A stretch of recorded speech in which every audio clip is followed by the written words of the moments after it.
His body was never found. Let's be suspicious. Oh, dang it. I was hoping to go a whole video without kicking the tripod. Buzzwords, buzzwords, buzzwords. This sounds deliciously dark and messed up. Unrelated, sidebar. Spoiler alert, but that's like 25 years ago, so it's fine. Just got that Paula Cole song stuck in my head. Let me try that line again. Hi everybody, it's Audrey and welcome back to Chapter and Converse, and welcome to one of my favorite videos to film every month, which is my most anticipated releases. This time we are talking August. I'm very excited about so many of these books, you guys, and I'm so excited to once again be partnering with Book of the Month on today's video. You guys know I am a super fan of Book of the Month. Not just because of the incredible selection of books that they have every month, but they have introduced me to some new authors. They have helped put some books in my hands that I would not have found on my own, and that is one of the things they do the best. And now you can get your first book for only $9.99 using the code FIREFLY. So Book of the Month offers hardcover books, and they also have a selection of audiobooks. So you can choose between a hardcover book or an audiobook for your monthly selection. For only $9.99 using the code FIREFLY for your first book. So their team goes through all of the books every month and they curate a short list of only the best to choose from. They have introduced me to some of the best books. So we are going to talk about the two books that I picked up this month as we talk about other things that make Book of the Month fantastic. So across genres we get to choose from. And of course you guys know I had to pick a thriller this month. So the first book I picked is Like Mother, Like Daughter by Kimberly McCreight. She is a repeat author for me. I always gravitate towards a thriller. This one sounds like it has a bit of weightiness to it. We're definitely going to have the thriller vibes, but also the dynamic of the mother-daughter relationship. So I am expecting kind of both chilling thriller vibes, but also some like emotional weight to this book, which I love. And then the second book I picked, which again, I love the cross-genre selection that they have curated, and I picked The Wedding by Alison Espach. This book has been on my radar, and I love a book that has that second chance, that starting over, that clean slate vibe to it. And in this one, we are getting a woman who shows up at this place in Rhode Island and sort of gets mistaken as a wedding guest and gets whisked into the wedding. And it's kind of that you never know what you're going to find. You never know what is going to be that life-changing moment and those unexpected connections that you make. So I'm expecting weightiness and hopefully a little bit of levity to this as well. But again, exposing me to new to me authors, which is something that I absolutely love. So you guys can get your first book and experience all of the joy that I am currently experiencing for only $9.99 using the code FIREFLY.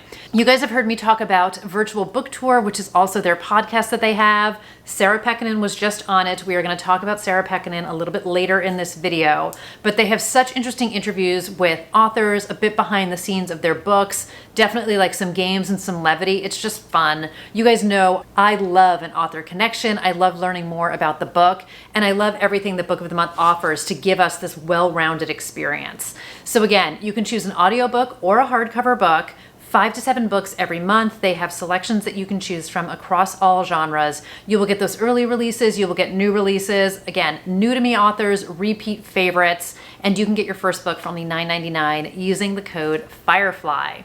I'm going to have everything linked below in my description box, so definitely check out the link to Book of the Month, the information about the podcast, and definitely take advantage of this opportunity. You guys will not regret it. It is so fantastic. I'm so grateful to be working with Book of the Month. Thank you again so much for sponsoring today's video for these amazing books. And now you guys, let's talk about a whole bunch of books that have me on the edge of my seat that are coming out in August.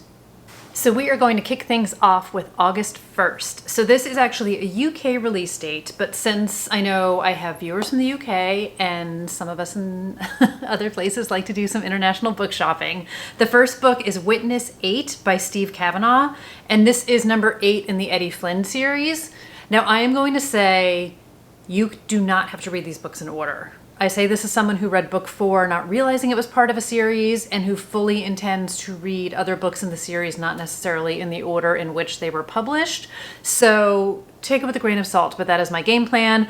Also, I have 1000% pre-ordered this because I didn't want to wait. So just got that Paula Cole song stuck in my head now. Sorry, everybody. All right, Something is Wrong with Ruby Johnson. A former resident of the ultra-elite Manhattan upper class, Ruby now works as a maid in the type of houses she used to live in.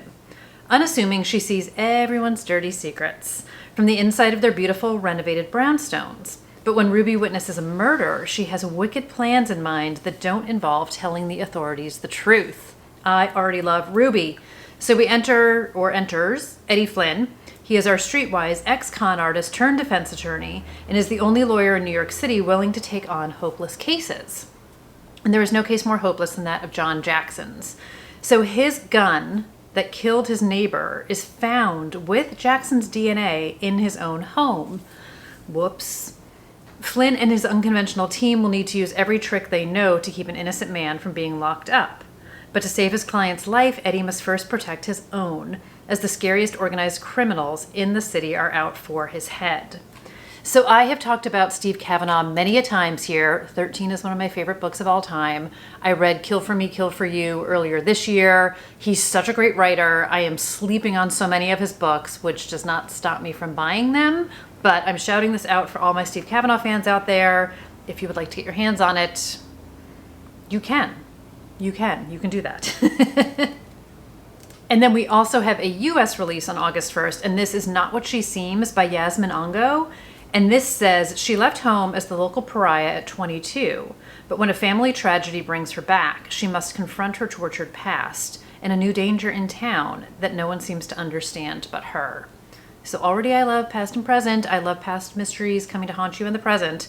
So it says, after years of self-exile, Jacinda Jack Brody is back in Brookhaven, South Carolina. But the small cliffside town no longer feels like home. Jack hasn't been there since the beloved chief of police fell to his death, and all the whispers said she was to blame. This kind of reminds me of Listen for the Lie.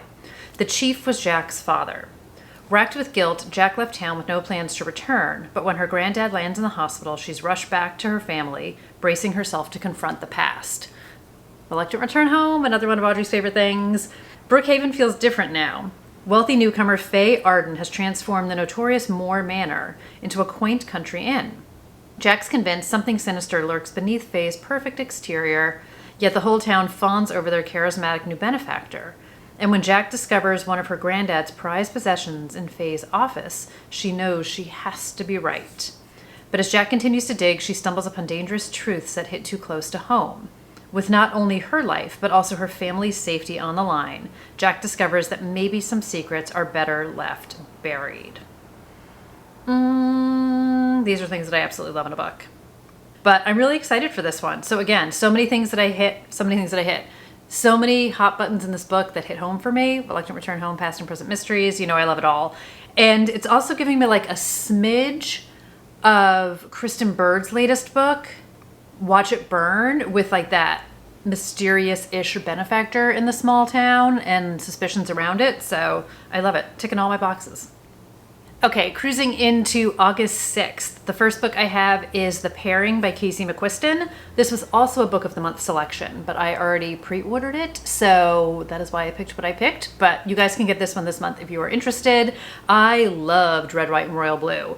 And when I read about this book, I was super excited for it. The synopsis of this book is Theo and Kit have been a lot of things. Childhood best friends, crushes, in love, and now estranged exes.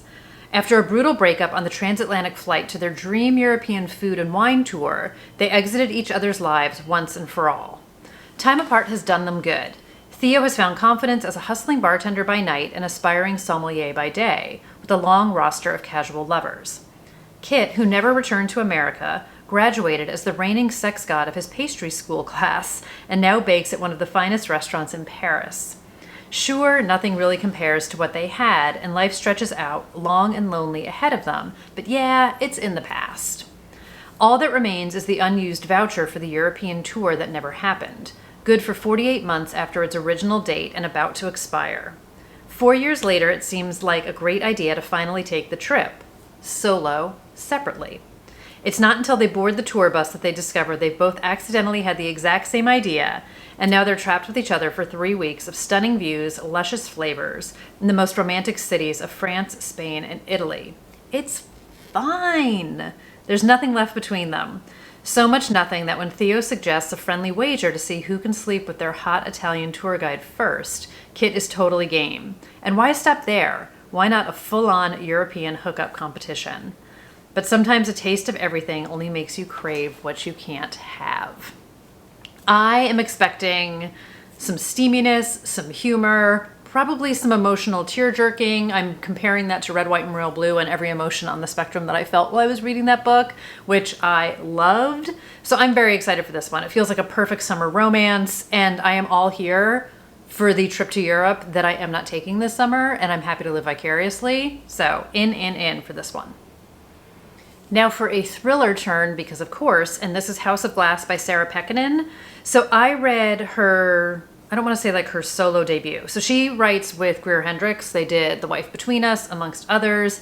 Last year I read Gone Tonight, which was a solo Sarah Pekkanen book, and she is back with another solo Sarah Pekkanen book, which is not the first. So she wrote solo, partnered with Greer, and now she's writing solo for now. And this one, like I said, is a thriller. And it says, on the outside, they were the golden family with the perfect life. But on the inside, they built the perfect lie. Buzzwords, buzzwords, buzzwords. So we have a young nanny who plunged to her death, or was she pushed? Questions. A 9-year-old girl who collects sharp objects and refuses to speak. A lawyer whose job it is to uncover who in the family is a victim and who is a murderer. But how can you find out the truth when everyone here is lying? I love it already. Rose Barkley is a 9-year-old girl who witnessed the possible murder of her nanny in the midst of her parents' bitter divorce, and immediately she stopped speaking.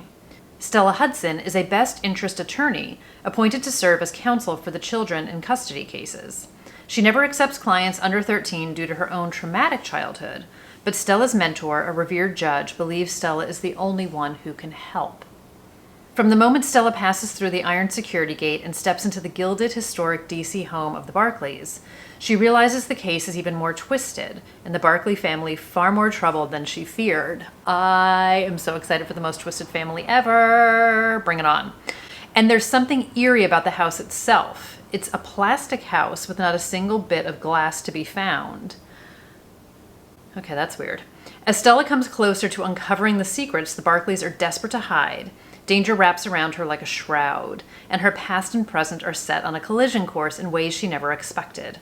Everyone is a suspect in the nanny's murder. The mother, the father, the grandmother, the nanny's ex-boyfriend, even Rose is the person Stella's supposed to protect, the one she may need protection from. I feel like it feels like a little bit Ruth Ware, even though it's not a smart house, but it's like a weird house.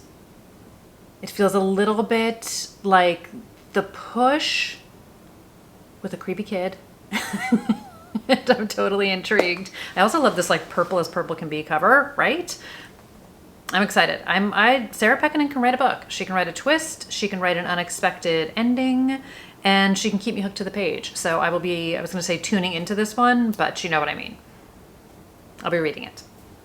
The next book is one I already have because I purchased it from the UK because it came out there already and it's just coming out in the US now. This is The In Crowd by Charlotte Vassel. Ooh, I almost dropped it. So she wrote The Better Half, which came out last year, which I totally loved. Was kind of a like twisted group of friend character study with some police investigation, and I absolutely loved it. And this is the second book following the police investigator. I'm going to say it wrong. Detective Caius Beauchamp. I definitely feel like I'm saying that wrong, but we're going to go with it. So in this one, it says, some people are in. On the last Saturday in August, politicos and socialites trade tidbits of gossip and sips of Pimm's under their tasteful bunting of a Richmond garden party. This is set in and around London, if you can't tell. They'd never guess that the police are just a stone's throw away, pulling a body out of the River Thames. Some people wish they were there. Detective Caius Beauchamp is at the theater, trying to get a little culture. His hopes for the evening are dashed when a fellow audience member is found dead in his seat. Sheesh. Caius jumps into action to identify the body. Is it possible that this death could be linked to a drowning the week before? Either way, being out is absolutely murder. So I am very excited for this one. I loved him so much. There's such great humor to this. There was such great like emotion and just, I don't even like authenticity to him. The police in a, like the conversations between the police officers and the connections and the relationships kind of like in a not as dark way, but like reminded me of Ragdoll and Dublin Murder Squad. Like I loved that insight to not just the investigative side of it, but also the personal relationships that they have.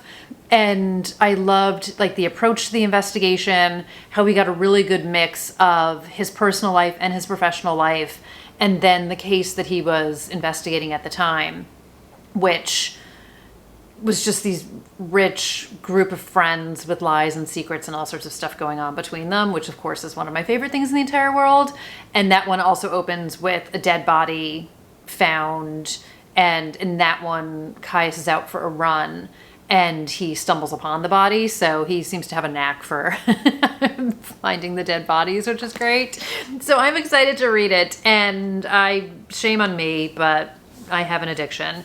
And here we go. So I feel like you could probably read this without reading The In Crowd. I haven't read it yet, so I say that with my own little grain of salt, but it's a completely different case in this one. And I suspect, as with any, kind of like with the Eddie Flynn series, you probably will get personal insight into relationships, but I suspect that like they're not going to spoil what happened in the first, like they're not going to spoil the conclusion of the first mystery. And again, that's me just making a little bit of a guess, but it was really funny. Just like the wit was so on point, and I'm very excited for it. So now it is out in the US, so you can get a copy too. I mean, you could have gotten a copy anyway, but you know what I mean. Now we're going to talk about books that are being published on August 13th. And the first one I have is I Need You to Read This by Jessa Maxwell. So she wrote The Golden Spoon, which I absolutely haven't read yet. And these are not part of a series, and I am kind of desperate, but trying to have an ounce of self-control. I haven't bought this one yet. So this says, her most important letter might be her last. Years ago, Alex Marks escaped to New York City for a fresh start. Now, aside from trips to her regular diner for coffee, she keeps to herself, gets her perfectly normal copywriting job done, and doesn't date. Her carefully cultivated world is upended when her childhood hero, Frances Keene, is brutally murdered. Frances was the woman behind the famous advice column Dear Constance, and her words helped Alex through some of her darkest times. When Alex sees an advertisement searching for her replacement, she impulsively applies, never expecting to actually get the job. Against all odds, Alex is given the position and quickly proves herself skilled at solving other people's problems. But soon she begins to receive strange, potentially threatening letters at the office. Frances's murderer was never identified, turning everyone around her into a threat, including her boss, editor-in-chief Howard Dimitri, who has a habit of staying late at the office and drinking too much. As Alex is drawn into the details surrounding her predecessor's murder, her own dark secrets begin to rise to the surface, and Alex suddenly finds herself trapped in a dangerous and potentially deadly game of cat and mouse that takes her all the way from the power centers of Manhattan to Frances Keene's summer house, where her body was found and where the killer may just be waiting for her. I've heard really good things about this. I have such a soft spot for books that are set in New York City. I obviously have a soft spot for books that are about writers. The Washington Post quote on the top says, super creepy. I love it. I love it. I love it. I love it. Guys, this one is going to be hard to resist. So keep watching to see how well I do at resisting this. Okay. Is there anything more summery than a wedding? I don't think so. The Stranger at the Wedding by A.E. Gauntlett is the next one. I love this cover. I love the bloody bride shoes. Love it. Okay. Annie never much believed in love. That is, until meeting Mark. After crossing paths on morning commutes, they connect in a group counseling session for trauma survivors. Each recognizes something in the other, though both hide their own troubled pasts. It's a whirlwind romance that propels Annie through their courtship all the way to her wedding day, a day she couldn't have predicted for herself once upon a time, yet now feels surer about than anything in her life. Annie! But as Annie stands at the altar, casting her eyes over the rows of well-wishers, she spots a stranger in the crowd, and she soon learns that her new life isn't going to be the happily ever after that she had planned. Annie, I hate to tell you, girl, but it's a thriller, and we all saw that coming. Who is the stranger at the wedding? What really happened to Mark's first wife? Oh. And was Annie and Mark's meeting as random as it first appeared, or is something more sinister at work? This is a sizzling thriller that will make you think twice before saying I do. I was just talking about in another video how I will never go on a reality TV show, especially after reading Ruth Ware's latest book, One Perfect Couple. I never would have done it anyway because it's just not my jam. I will watch it, but I won't go on it. I will never stop at a rest stop, particularly in the snow. Thank you, Taylor Adams. I feel like these books are cautionary tales, and I was talking to Kate from I'm Book Wild about this. It's why I never leave the house. It's so much safer to read about bad things in a book than to risk being out in the world and having them happen to me. So I am happy to see what befalls poor Annie. Doesn't sound good. Doesn't sound good. Sounds good for us. Doesn't sound good for Annie. Okay. Next up is another part of a series. And I don't know, I think in this video, I'm just going to say you can do you, but maybe jump in wherever you want. Maybe that's how I discovered Alifair Burke. I didn't realize it was part of a series. Sometimes you just find a book, it's intriguing to you, you read it and love it, and then you're like, ooh, it's part of a series. So then you can go backwards and forwards. I don't know. Feel free to disagree with me. There's definitely somewhere I'm sure that doesn't make sense, but all right, this is Joanna Schaffhausen. This is All the Way Gone, and this is book number 4 in the Detective Analisa Vega series. So I have not yet started this one. I have started her other Ellery Hathaway series. I definitely have some of the Analisa books, but have not started this one yet. Okay, is there such a thing as a good sociopath? Not that I am one, but I think there is. Newly minted private investigator Analisa Vega is skeptical, but her first client, Mara Delaney, insists that some sociopaths are beneficial to society. Mara has even written a book titled The Good Sociopath, centered around Chicago neurosurgeon Craig Canning. Dr. Canning has saved hundreds of lives, so it shouldn't matter that he doesn't actually care about his patients. Should it? I said that really weird. Okay, let me try that line again. Dr. Canning has saved hundreds of lives, so it shouldn't matter that he doesn't actually care about his patients, should it? That was better. But Mara has more urgent problems. She is now concerned that Canning might not be such a good sociopath after all. A young woman in Canning's apartment building mysteriously plunged to her death from a balcony, and Mara fears Canning could be responsible. Ooh. She needs to uncover the truth about Canning before the book comes out, so Analisa has little time to search for answers. She quickly discovers that more than one person wanted the one woman dead. Canning insists he didn't do it. He is charming, he's unflappable, and he is either telling the truth or he is cold-hearted to the core. We're gonna find out. We're gonna find out. The cops say it was an accident. I get that, man. I get that. The more Analisa probes, the more she becomes convinced it's a fiendishly clever murder, one only a brilliant psychopath could pull off. She draws deeper into a battle of wits with Canning, so determined to prove his guilt that she forgets Mara's most important warning, that sociopaths only care about winning at all costs. When she peels back the layers of the girl's death, it may be too late to save herself. I think about Vera Kurian's Never Saw Me Coming, which is currently blocked by my Book of the Month box. I love a sociopath. I love a psychopath. That was a psychopath study. It sounds like this guy could go either way. Anyway, give me all the dark and messed up people doing the dark and messed up things. You know that is what we live for here at Chapter and Converse. Let's go. Let's go. Also a huge fan of Joanna Schaffhausen. She's a great writer. Maybe this will be my gateway in. Maybe this will be my gateway book into the series. I'm gonna live on the edge. I just read a quote today. Do what makes your heart happy. And if that means starting a book on book number 4 in a series, that is what I'm gonna do. Next up is going to be a repeat to me author, and this is Laurie Elizabeth Flynn. And this is her latest book, obviously. It's Till Death Do Us Part. So if you watched my Thriller Fest video, you would see I did get my hands on an early copy of this one, and I have not yet read it, but we're going to correct that. So this is set in Napa Valley. Bring it on. Feels like another perfect summary kind of a situation. So 10 years ago, June's beloved husband drowned on their honeymoon, another wedding-ish type thing. His body was never found. Let's be suspicious. His body was never found. No body, no crime, right? Now, a decade later, June is finally ready to move on. She owns a natural wine bar in Brooklyn and is engaged to a patient, supportive man named Kyle. She's excited to finally begin a new chapter in her new life and start a family. I was about to be very cynical about Kyle, but let's keep reading. But out of the blue, June sees him, Josh, her first husband. Is this just a hallucination from the guilt June carries about finally moving on? Or is it possible that her husband never died in the first place? It's a thriller. I have questions. June tries to forget about this vision, chalking it up to grief and nerves. But soon enough, I'm laughing because I'm thinking about a Murder, She Wrote episode. June tries to forget about this vision, chalking it up to grief and nerves. But soon enough, she stumbles across a website for a winery in Napa, and the owner in the photo is identical to her dead husband. With her upcoming wedding looming and a fiancé who's already worried she hasn't quite left her past behind, June secretly flies to Napa for answers.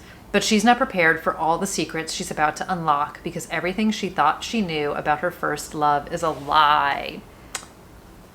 Yes. That horn was... Stop it. Okay.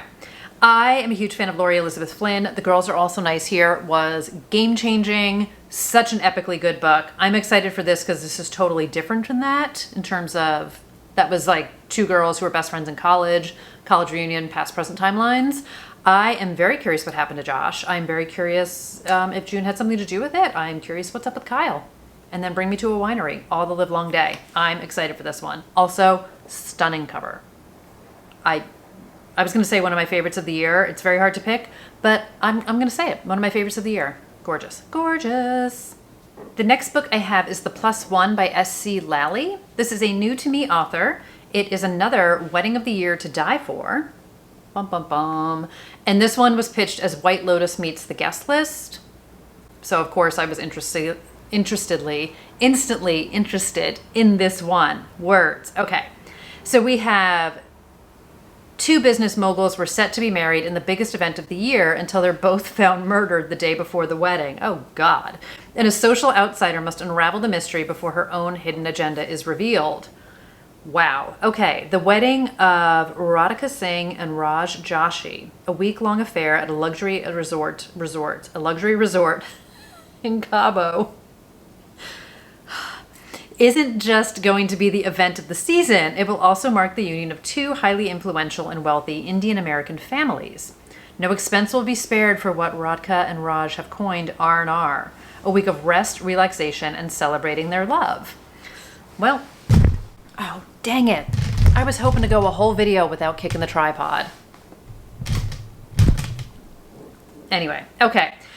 We already know that this is not going to end well for R&R, so sorry, my friends. Okay, so then we have Shay Kapoor is just an outsider, but she also happens to be dating Raj's best friend, Caleb Prescott III, and is sucked into this world of wealth and excess. But on the morning the wedding festivities are supposed to begin, the resort's wedding coordinator, Daniela, makes a frightening discovery.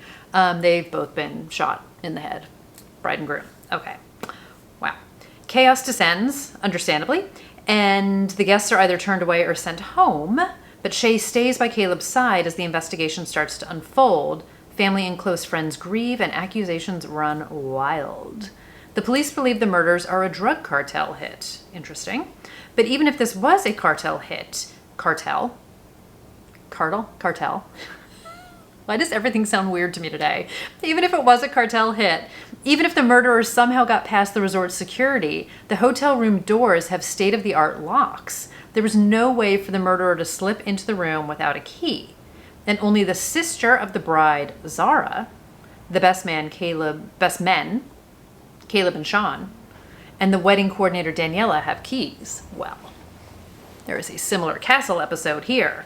Shay may be the outsider, and she is definitely holding on to some secrets all of her own, but she may be the only person with enough perspective to untangle everyone's lies and discover why anyone would want the bride and groom dead.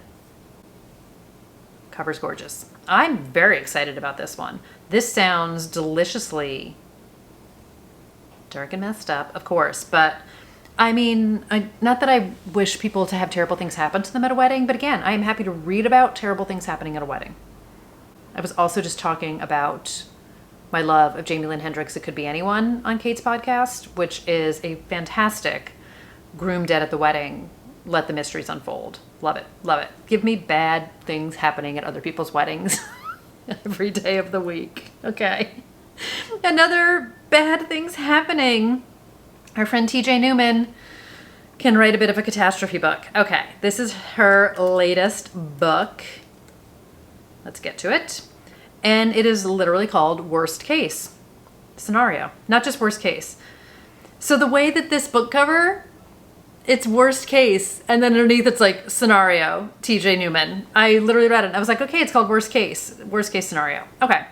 I read I read Falling, which was a wild ride. I haven't read Drowning yet, but I've heard amazing things about it. You want to talk about like high octane action, edge of your seat, talk about like making tough choices. Very, very good. Very, very good. In this one, we have a pilot suffering a heart attack at 35,000 feet. I already have plain anxiety. A commercial airliner filled with passengers crashes into a nuclear power plant in the small town of Wauketa, Minnesota, which becomes ground zero for a catastrophic national crisis with global implications. Maybe don't read this before you fly, unless you are Lindsay at Lindsay's Little Library, in which case you will probably read this while you're on the plane. I see you, Lindsay. Okay. The International Nuclear Event Scale tracks nuclear disasters. It has 7 levels. Level 7 is major accident, with only 2 on record, Fukushima and Chernobyl. The way it took me a minute to get that word right. There has never been a level 8 until now. Bring it, TJ. In this heart-stopping thriller, ordinary people, power plant employees, firefighters, teachers, families, neighbors, and friends are thrust into an extraordinary situation as they face the ultimate test of their lives. It will take the combined courage, ingenuity, and determination of a brave few to save not only their community and loved ones, but the fate of humanity at large. Man, she is up in the ante big time. I feel like if you are in for bingey thrill ride, she is your person. She is your author. A plane falls, a town rises. That's a good tagline. The writer in me is always looking. Always looking. Okay. The next book is Talking to Strangers by Fiona Barton. So this has an August 15th UK release date, August 27th US release date. So everybody can get their hands on it this month if they are interested. We just have to, pub dates.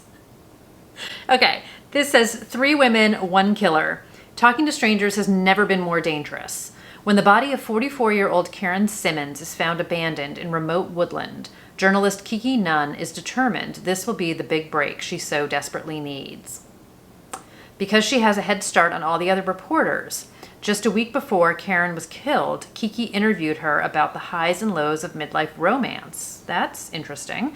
Karen told her all about kissing strangers on the beach under the stars, expensive meals, roses, about the scammers and the creeps. While the police appear to be focusing on local suspects, Kiki sets out to write the definitive piece on one woman's fatal search for love. But she will soon learn that the search for truth can be just as deadly. Obviously I'm interested because it's here. It's funny, you read the UK synopsis versus the US synopsis, and they're slightly different. So poor Karen was actually murdered on Valentine's Day, according to our US synopsis of this. And it sounds like there is a detective angle to this. So Detective Elise King, who is not at all jazzed that Kiki is inserting herself into this. So a lot of different things happening here. I read The Widow years ago. I feel like when it came out, but I have definitely been sleeping on Fiona Barton. I really enjoyed that book. This one grabbed my attention with the kind of like maybe dating app murders going on here. We'll see. So anyway, this is on my agenda. This is on my radar for this month. I don't actually have an agenda. This is on my radar for this month. Okay, let's go. We've got a handful more to go. There's some good ones coming. Moving into August 20th, mark your calendars, you guys. 2 of my most anticipated books are coming out. The first one is We Love the Nightlife by Rachel Collar Croft. So she wrote Stone Cold Fox, which I read and totally loved, kind of like a grifter con kind of a book, which was really fun. And if you follow me on Instagram, please do, you will see that I already got my hands on a copy of the Rachel Collar Croft book. So this is locked in a toxic female friendship. Love. I have a lot of favorite things. Give me a toxic female friendship all the live long day. 2 vampires careen towards catastrophe in a dark and dazzling page turner set amidst London's glittering disco scene. This both sounds like in and out of my wheelhouse, but like I can do 1979 London with vampires. Absolutely. 2 women with a deep love for disco meet one fateful night on the dance floor, changing the course of both their lives forever. Nicola is beautiful and brooding. She has been a vampire for nearly 2 centuries. And she can't resist the fun-loving and feisty Amber, who is over in London from America. So Nicola ultimately offers her an eternity together, where the glamour of nightlife always takes center stage. But not all is what it seems. Is it ever? Is it ever? I'm obviously getting Buffy Angel vibes here. Not the romance side of it, but like, does everybody remember the Angel origin story episodes after he lost his soul and gets it back again? So good, so good. Spoiler alert, but that's like 25 years ago, so it's fine. Angel's fine. Okay, so nearly 50 years later, after an unexpected betrayal, Amber wants out from under Nicola's thumb. But it won't be so simple to break up this festering friendship when she learns others have done the same and wound up dead. So Amber needs a plan, man. She needs a plan. She needs to get out of there. So sensing Amber's restlessness and in an effort to just one last ditch effort to keep them together, Nicola proposes they open a nightclub of their very own, harkening back to those original days of 1979 when they were disco ladies. So Amber agrees, but she is secretly hatching her own dangerous plan, and if she fails, the party is over for good. Amber, what is going to happen? I'm so intrigued. This book has been popping on Instagram for months. Like the people who had arcs of this and were raving about it, which I am like raved the live long day all about this. I'm super curious about this one. Also, love that cover. Love that cover. So stay tuned. Keep your eyes here for more from me on this and on my Instagram. Okay. The next book is by Jessie Q. Sutanto, and this is You Will Never Be Me. So she wrote I'm Not Done With You Yet as her first adult thriller. She's written a lot of YA. She's written the Anti-series, Vera Wong. So she is a like multi, I don't know, like quadruple threat, quintuple threat. What is it if it's like 5? Quartet threat? I don't know. She can genre jump with such ease and perfection. I'm so impressed. But I loved I'm Not Done With You Yet, which was another toxic female friendship book. So I'm all in for this one. And then in this one, we have an influencer as a main character. I just read Such a Bad Influence by Olivia Mentor, which I loved. So give me all that parasocial weird, like, culture. I'm in. So in this one, we have influencer Meredith Lee didn't teach Aspen Palmer how to blossom on social media just to be ditched as soon as Aspen became big. Jerk. So can anyone really blame Mare for doing a little stalking? Nothing serious, more like stalking light. Then Mare gets lucky. She finds one of Aspen's kids' iPads and swipes it. Love it. Now she has access to everything. The family calendar and Aspen's social media accounts. Would anyone else be able to resist tweaking things a little here and a little there, showing up in Aspen's place for meetings with potential sponsors? Mare's only taking back what she deserves, what should have been hers. Oh my God, I am Team Mare already on this one. Meanwhile, Aspen doesn't understand why her perfectly filtered life is falling apart. Sponsors are dropping her, fellow influencers are ghosting her, and even her own husband seems to find her repulsive. Aspen. I love it. Her own husband finds her repulsive. Okay, if she doesn't find out who's behind everything, she might just lose it all. What everyone seems to forget is that Aspen didn't become one of TikTok's biggest momfluencers by being naive. When Meredith suddenly goes missing, Aspen's world is upended and mysterious threats begin to arrive. But she won't let anything get in the way of her perfect life again. I love it. I love it. I am not a TikTok person, but give me some TikTok drama here. I just went down, unrelated, sidebar. I went down a whole beauty tube drama history because of something that wound up on my homepage, and I don't know why. I think it's because of all the legal stuff I've been watching, and I am like suddenly refascinated with how simple things were back then with some of the beauty drama, because it's definitely become much more dark lately or since then. But the influencer competition, we're not all friends here, kind of clawing our way to the top. I'm super interested. And again, if you have not already read Such a Bad Influence by Olivia Mentor, also a fantastic influencer book about, and it's also like a momfluencer is part of it. So that whole dark and messed up culture, it's really, really fascinating. I will be reading this one. Okay. The next book I have is actually a re-release of a book, and this is An Inquiry into Love and Death by Simone St. James. So I feel like ever since The Broken Girls and The Sundown Motel, her more recent books really caught on, they have started to re-release her older books, and this is one of them. I picked up The Sundown Motel first. Took me a minute. I am not sleeping on Simone St. James, but I am slow to catch up on her. So I'm still very much intrigued by her older ones. And this one in particular sounded very interesting to me. So wanted to share in case you guys are also catching up or / new to Simone St. James books. So I want to say this one originally came out in like 2012, 2013-ish. And this one says, a young woman searches for the truth behind her uncle's mysterious death in a town haunted by a restless ghost. So she definitely legitimately goes ghosty. It's not a is she, isn't she kind of a thing. Or I don't know if that's true for every book because I haven't read them all. But in The Sundown Motel, there's no question about it. Like, it's ghosty and it's creepy. So in this one, we have Gillian Lee. She's an Oxford student who works day and night to keep up with her studies. So to leave at the beginning of the term is next to impossible. But after her uncle Toby, a renowned ghost hunter, is killed in a fall off a cliff, she must drive to the seaside village of Rothwell to pack up his belongings. Almost immediately, unsettling incidents, a book left in a cold stove, a gate swinging open on its own, escalate into terrifying events that convince Gillian an angry spirit is trying to enter the house. Is it Walking John, the 200-year-old ghost who haunts Blood Moon Bay? And who besides the ghost is roaming the local woods at night? If Toby uncovered something sinister, was his death no accident? A little bit of a Nancy Drew vibe to this, like TV show Nancy Drew. The arrival of handsome Scotland Yard Inspector Drew American, a former RAF pilot with mysteries of his own, leaves Gillian with more questions than answers. And with the added complication of a powerful mutual attraction, womp womp, even as she suspects someone will do anything to hide the truth, she begins to discover spine-chilling secrets that lie deep within Rothwell and at the very heart of who she is. So, like I said, if you are interested in some backlist Simone St. James with a gorgeous new cover, here you go. Okay, next up is an author I 1000% am sleeping on, and this is A.R. Torrey.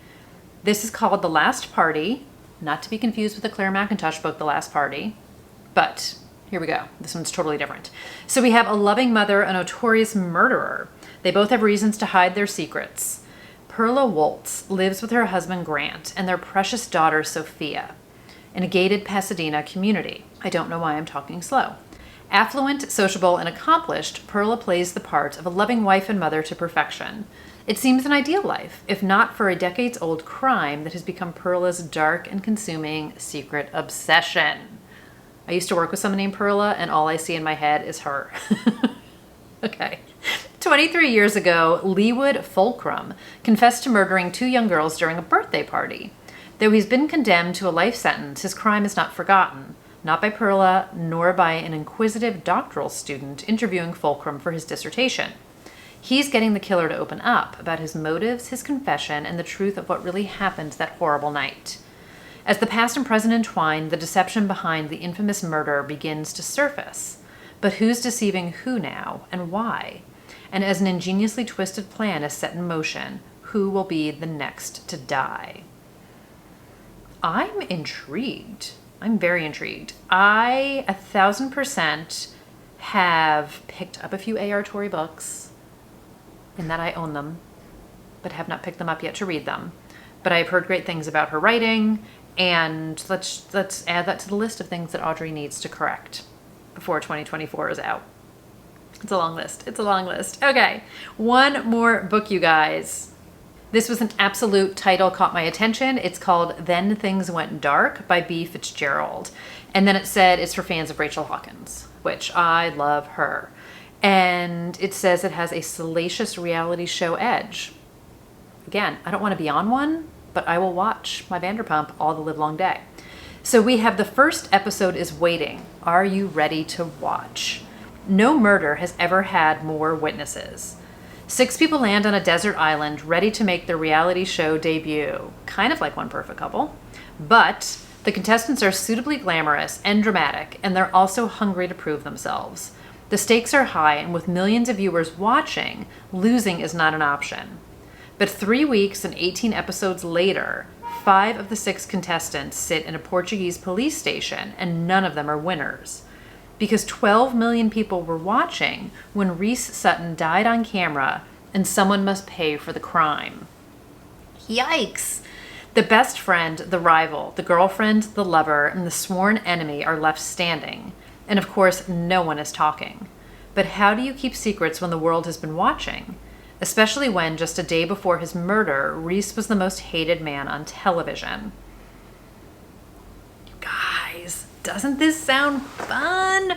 I am feeling like Vanderpump, but Big Brother, but Hunger Games, but One Perfect Couple, just Lucy Foley with the best friend, the rival, the girlfriend. Like, give it to me. Give it to me. Sounds like a perfect summer book. They're on an island near Portugal, off Portugal, and we're gonna find out. But let me know if you guys have heard/read this one, like heard anything about it, read this one yet. It says true crime meets juicy reality TV. A clever queer whodunit that will grip readers until the final page. I mean, how do you kill someone when everybody's watching? How do you do it? We're gonna find out. We are going to find out. What a great way to end August, right?